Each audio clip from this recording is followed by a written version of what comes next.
own business profiles. This week on the Bob Profiles, Morale Ocain talks about Black women and hair. Some of us use products like weave and wigs to mask pain, trauma, or lack of faith in ourselves. That's why the vision for her salon is to do more than style hair. She has a unique business model to help Black women realize their beauty.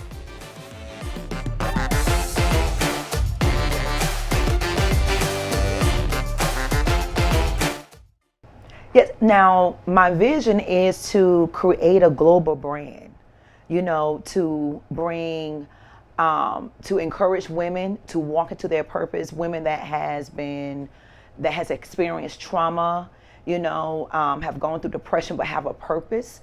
And so I'm wanting to inspire and encourage women into their purpose. I've always had a love for hair, but I worked in the corporate arena. And so, hair was just something, how we have these gifts, but sometimes we don't walk into it. It comes easy, And so I always had the gift to do hair, but after I lost my children, I felt that God picked me up out of one life and placed me in another.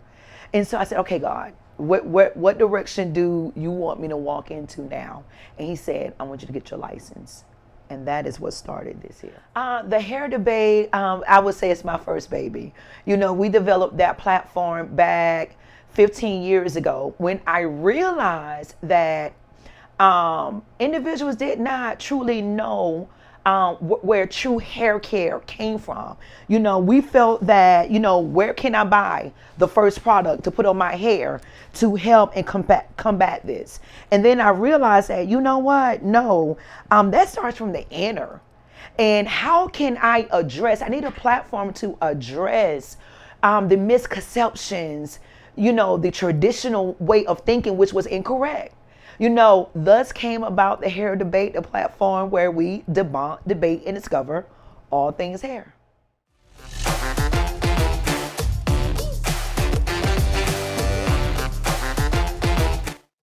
Well, my business model will consist of bringing other professionals, experts, that is, connecting, because when it comes to your beauty, a lot is behind that. And so your confidence, your morale, what you walk into every day.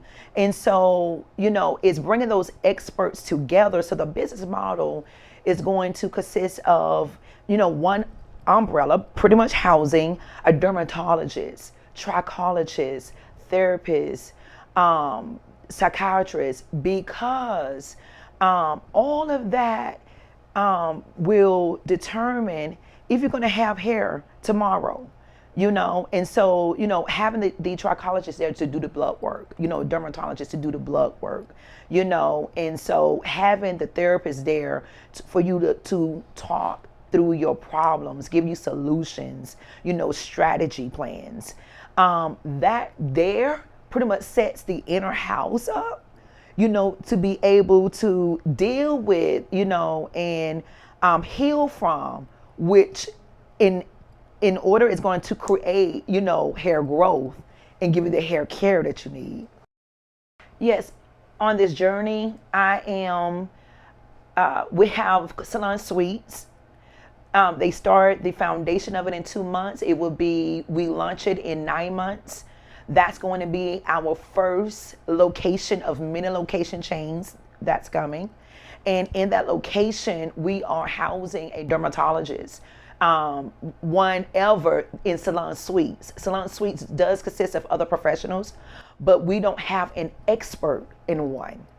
And so we will be the first of its kind to have one in Alabama, but many more to come, as well as the platform Rooted the Hair Experience, which is our podcast.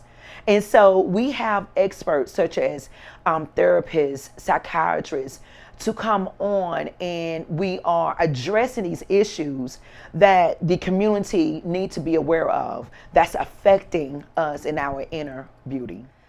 Within actually a couple of years, being partnered with the Atlanta Black Chambers, they have truly have given me the tools in place of connections, other mentors.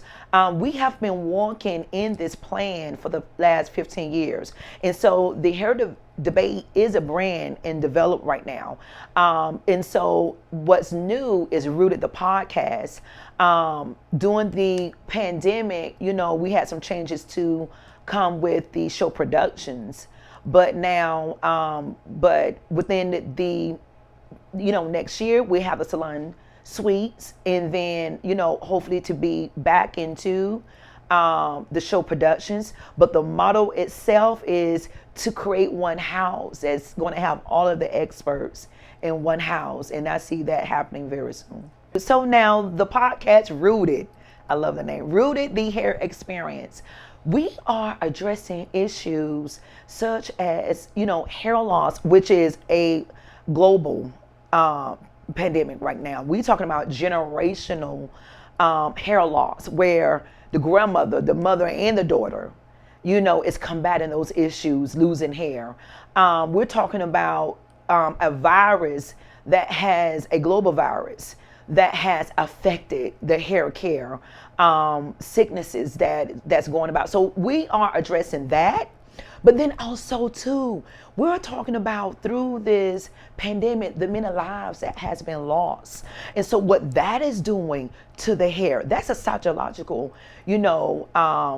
that's affecting people, their psychic. And so it's bringing, experts on, is bringing on guests that has gone through these experiences to share, because what builds us up and allows us to kind of connect and heal is when we know that we're not alone.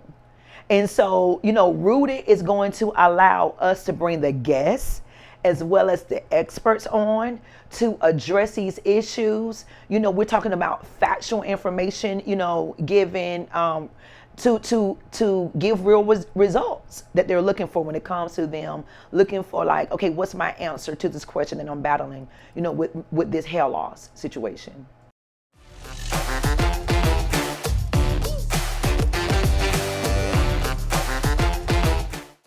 Looking back, I always say that the look back is always encouraging.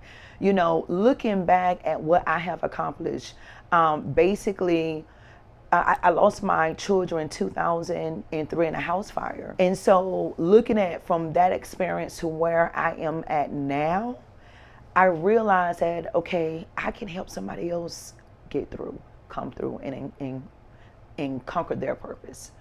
I went through depression. I lost my hair.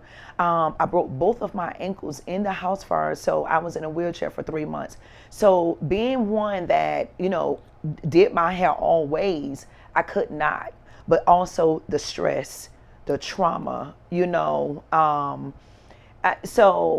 was paralyzed. And one day I looked in the mirror and said, okay, Maria, you can't stay here. I still had 2 other kids to raise, and I said, okay, Maria, you can't stay here. And so I looked in the mirror and, did my hair, hair missing, bald spots, but put a wig on, weave in it. And I stayed in that place for 13 years. Nobody, not my husband, not my children, saw my hair for 13 years, but that was my mask. Using hair pieces, makeup, wigs, it could be makeup as well, to camouflage pain, trauma, or faith in oneself. And it creates a false security and restricts you from managing stress. So I say all of that to say masking. That's exactly what you're doing. Well, our industry was shut down. And so, we was out of the salon for months. And so, but for me, the biggest thing was that we were in the midst of a production. We was in our 3rd season of the Hair Debate show. We had everything outlined, planned, from, airline tickets being all of that came to a stop and a halt. And so when it comes to, how did the pandemic affect us, it pretty much, it forced us have to pivot. We had to shut down. We had to pivot and come up with other creative ways to get to our community. I would have to say the challenges that I faced was getting experts to realize our industry and us as professionals, to respect us as professionals. It's funny when you go on forums and you look for, your type of business, you don't see cosmetologists there, and when you're working with other experts, it's like, okay, you're concerned with someone's, what they're going through, their mental, you're a hairstylist. It's all about just styling hair. And I'm like, no, I'm right here on the front line with you. What goes on in the inner body, I see it on the hair. I see it on the scalp. Sometimes we see these issues before a client does. And so at that point, it's like, okay, as we're going through through the hair and the scalp, it's like, okay, what's this? This right here, you need to be referred out. You didn't even know you had this here in order for you to go to a doctor. So we're right here on the front line. And it's getting experts to respect us and recognize us as such.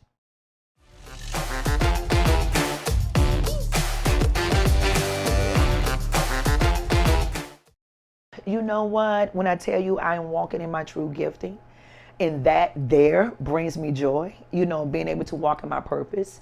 And so, but, there are times when I say, oh, I wish I would have done it sooner, but, again, through what we experience and go through life, it builds us to walk into our gifting. And so what I would say is that, outside of your business knowledge, okay, comes the business experience that you walk through. It's a difference. And so you may have the knowledge, which, could be a business mindset. It's in the family, it's in your bloodline, it comes easy. But now that business experience for you to conquer your desires and fulfilling and opening up your business, the knowledge sometimes have us operating in that business as though it's a hustle. The experience will allow you to operate that business as a business. And so it's connecting with those organizations that are out there to help, us into building that experience. And so it's the Atlanta Black Chambers, SCORE, the SBDC. All of those organizations are designed to help us, to give us mentors. And so it's plugging into those channels that's going to help you build your business experience, not just your knowledge. So now I would say for a consumer that is struggling with their hair, I would say to you, definitely connect with a professional that you trust. Trust is everything, because if you do not trust them, you're not going to expose everything that's going on with you internally. And internally is going to be the root of addressing your hair problems on the surface.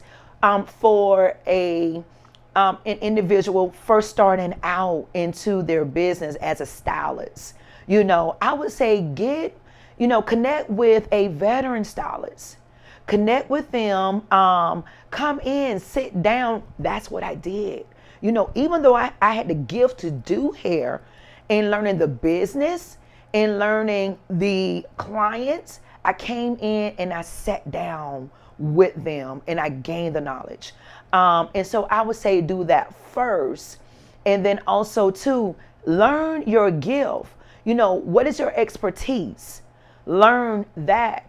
And then also too, see what we need in the industry and find that gap, and because in that gap, that's where you can walk into your purpose.